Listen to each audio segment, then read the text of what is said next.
Senator Methu. Mr. Speaker, for this opportunity. You know, Mr. Speaker, when we last had, or the last session that we had, when we had our special sitting, the session ended. I don't want to use the word acrimony, but I'm struggling to get a better word to use. But I mean, the situation escalated quite quickly, so we were not able to pass our condolences. And if you allow me, in a minute, I want to pass my condolences to the family of the Honorable Raila Odinga, his wife, the children, our colleague Senator Oburu, who is now the new party leader of ODM. Mr. Speaker, sir, the departed Prime Minister is a man who lived one of the most successful political lives any politician would think about. He worked with virtually every regime. They all came and left him. He worked with the President Moi, came and left him. And there are many things that we can learn from him, but I think the hallmark of what I would learn as a young leader from the Honorable Raila Odinga is being brave, choosing the path of justice, even when it is very lonely sometimes. You do not have, and it was said in a book that I read called, I think, Half a Day, there's I don't remember really the title, but there's a man called Dr. Stockman who said, quest for justice. So therefore, one of the most we can actually remember from the departed leader, Honorable Raila Odinga, resign, go back, get another party, and go back to his people, and again in Langata in 1994. That is not a feat that has been, or that is not broken by anybody. We may act brave, we may act courageous, but we have never gotten to that level. He is one consummate politician who has been extremely successful, powerful when he's in government, and powerful when he's not in government. He was just as powerful when he was in government as when he was not. He was as powerful when he was Prime Minister, and when he was leader of opposition, when he was in the handshake, and when he was in the broad-based. I may not have agreed with him when he moved to work with President William Ruto. But he always pursued what he believed in his heart was a correct thing. And I think it's a lesson that all of us should be able to carry home. I want to congratulate Senator Dama. And by the way, in the spirit of honoring and remembering the life and times of our departed Prime Minister, one thing that we must also acknowledge and recognize is the kind of mentorship that he offered to young leaders. Mr. Speaker, Senator Dama is fairly a very young senator, not of course as young as I am, but he's fairly a young senator, and has been given quite a huge role on the parliamentary responsibility, being the minority whip. The same case to Senator Sifuna, who is the deputy minority whip and the secretary general of the party. The same case to Senator Eddie, who is my age mate and chairman of a committee. And many other. Senator also is fairly a young person and is the deputy party leader. He has been able, and he has been seen, when we speak about the leaders of tomorrow, he actually was in the forefront in preparing the leaders of tomorrow. You don't just speak about leaders of tomorrow and you are doing nothing about it. There are many other people who do not want to give young people opportunities to grow and to exercise their talents and leadership capacities and potentials that they have. I also want to congratulate Senator Dama for this bill, which in my opinion, Mr. Speaker, wants to operationalize Article 96 of our Constitution. Mr. Speaker, in the quest for hunting, for resources, especially to our counties, we hunt hand in hand, especially with the governors. If you remember, Mr. Speaker, and I can see, I think Senator Dama was one of those who sat in the mediation committee. Look at the kind of conversing, the kind of support, the kind of camaraderie that we got from the Council of Governors. Mr. Speaker, or Madam Speaker, sorry, I keep forgetting because there was a Mr. Speaker before you, so please forgive me. If you see the kind of support that we got from the Council of Governors, it is the same support that we would require and would not even request. Is the same kind of support that we would expect when we are overseeing how this money has been spent, Mr. Speaker.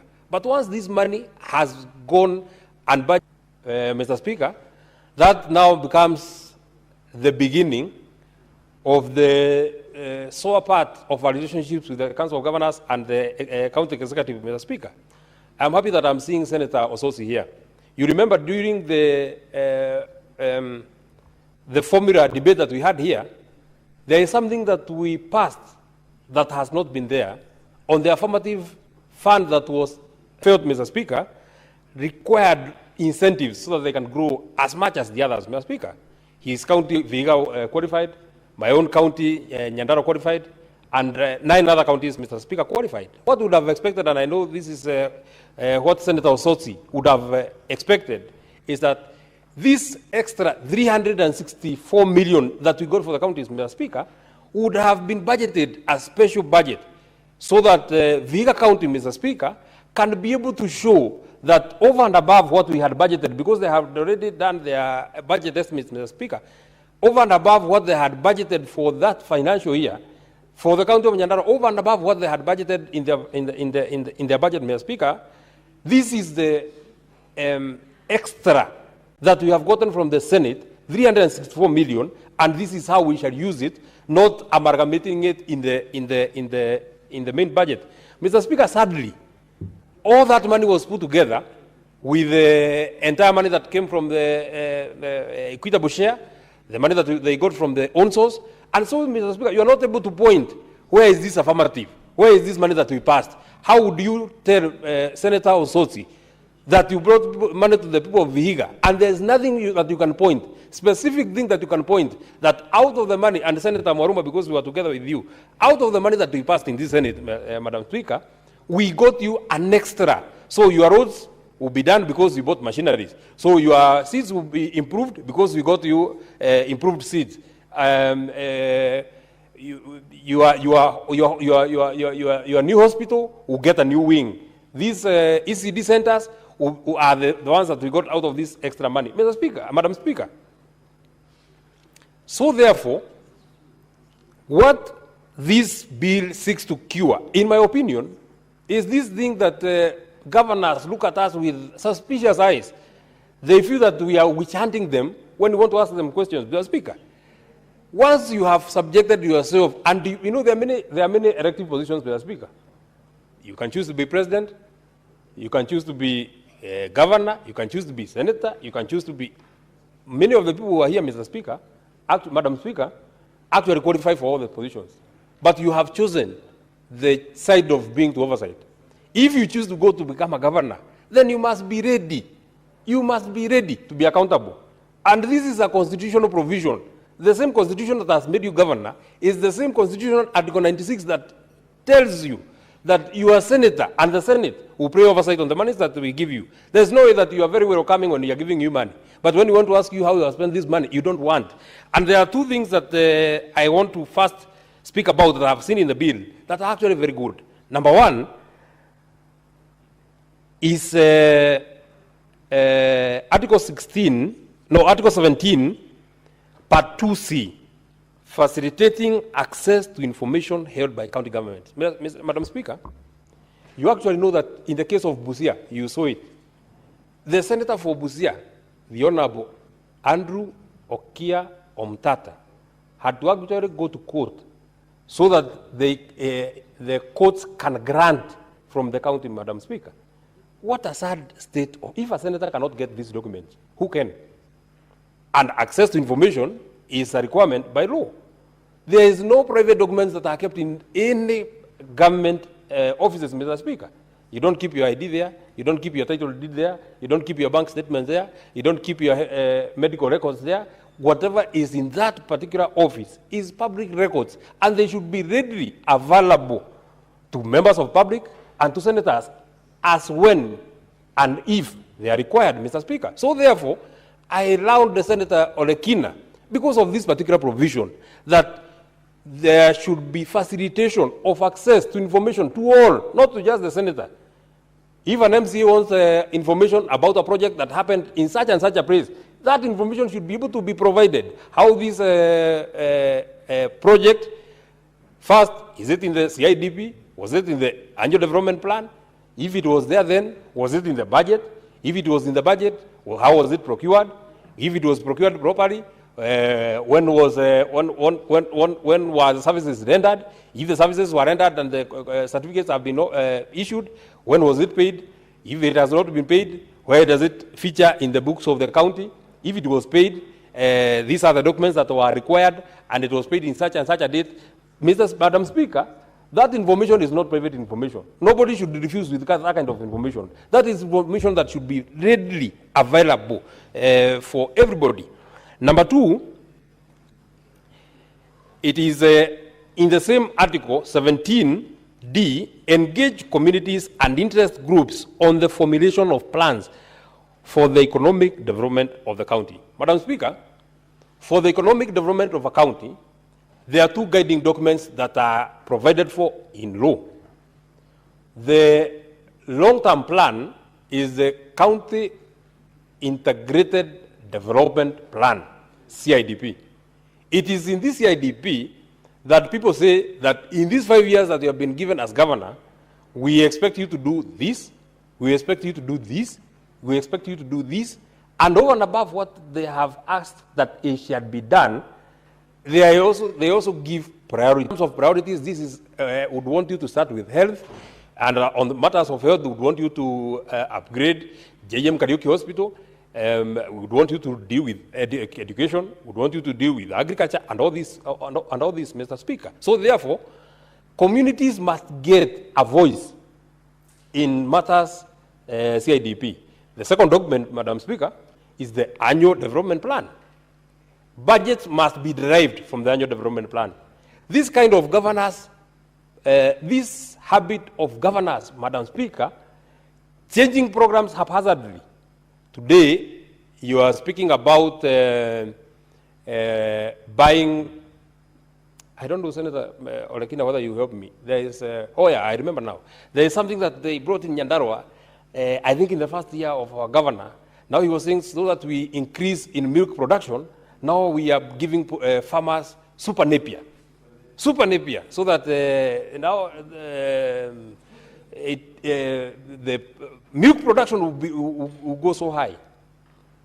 They put it in the budget the first year, I think 12.5 million, then another in the supplementary, another 12.5 million.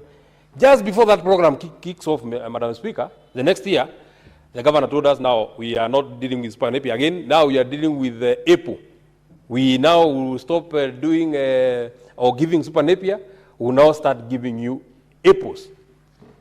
And I think the budget was prepared, some people are given EPOs. Just before farmers in Nyandarua start acclimatizing on how we shall do EPO farming, we are now told I think now the current program is coffee growing in Nyandarua. Madam Speaker, how this have been derived from the annual development plan, we must, Madam Speaker, stop this habit of governance. Senator Mwaruma, and told you that this is working in my county, you want to rush it and customize it in your county. The factors that are there in Taita Taveta are not the same. The challenges of Narok are not the challenges of Nyandarua. The challenges of Narok are issues to do with livestock. If I want to teach him on cabbages farming, maybe it does not do as better as it does in Nyandarua County, Madam Speaker. So therefore, I really support this particular provision in law. And number F is monitor the spending patterns of public entities within the county. This is also very, very important. That this bill seeks to give the senator the powers to monitor the spending patterns, Madam. We try and cure this issue that, and I have been a member of the Public Accounts Committee. I think I was there for 2.5 years, or rather, I think, it was 2.5 years, Madam Speaker. And the problem that we have, I'm wondering whether 10 minutes is, I think I speak either very slowly or I speak very fast, so I don't notice when my time goes. Or I think the words that Mogera uses when I'm speaking is a bit different. But I want to be very, very quick, Madam Speaker. So that we try and cure this problem of the Public Accounts Committee being a committee of morticians, that you only deal with matters once they have already happened. This provision, Madam Speaker, is monitor spending patterns. This one is meant to monitor. As things are happening, you're able to monitor. You have a view of what is happening in Nyamira. You have a view of such and such a project was there in the budget. How far is it? Has it been procured? Has the services started been happening? Madam Speaker, you know, some projects are long-term. So you are given a 2-year contract. Madam Speaker, when the contract has not been spent, you are not able to raise questions, even at the Public Accounts Committee level, Madam Speaker. But now tell me, if you are supposed to do this project in 2 years, and 1 year, 6 months you have not started, how will you start in the last 6 months? And you're not supposed to ask a question because the contract is alive. I think this is what Senator Olekina wanted to cure when he brought this particular bill. I've spoken about this. This is 18.6. The County Executive Committee member shall avail, and the use of the word shall is very critical, shall avail the senator with pertinent information. It's not a request. If I want information on anything, this is a public entity, on anything, any project, any program, any government program, including, Madam Speaker, you know, we have had a challenge, even getting to know the prayer breakfast of the national prayer breakfast, how much was spent by either Parliament, the national government. Nobody knows how much was spent. Prayer breakfast, you're even hiding money that you are using to pray. Just talking to God, you don't want to know, you don't want us to know how much you spent when you wanted to speak to God. I mean, Madam Speaker, these are things that should be so straightforward. And I think they should, and I think 19 also speaks about these documents being availed to the members of public. This is also something else that I was able to pick. The clerk of the Senate may provide such logistical support as necessary. Maybe I would want you to move an amendment, Senator Olekina, so that you don't leave it as a prerogative of the clerk of the Senate to either offer or not. Because when you say that may offer, he may choose not to. He may start with Kiambu. Or Wajir is so far, and it should be the clerk of the Senate shall provide. It should be his obligation to support senators as they carry out their oversight role. Maybe finally, Senator Olekina, as we think about the miscellaneous provisions that are here, I have seen that there are regulations that will be moved by the County Executive Committee member. And one of them, notwithstanding the generality of subsection 1, the CEC member may make regulations on the processes related to the management and implementation of the project. It is here that I would want us to be a bit careful, so that they also don't process regulations that will claw back the gains that we have gotten, because they may put things in the regulations that do not make it easy for us to know the management and the processes in the implementation of projects. In fact, this is very critical, Senator Olekina, because these regulations are speaking about implementation. This is where the crust of this matter would be cured. If we want to play very, very active oversight, it should be in the implementation of projects. So therefore, it should be an open book on how we can be able to see, we can be able to view implementation of projects. It should not be, if a CC now, for example, Senator Olekina, as it has been provided here, what if a CC now says in the regulation that this information will only be provided after the completion certificate of that project has been issued? Then we shall have lost the 30 seconds. 30 seconds.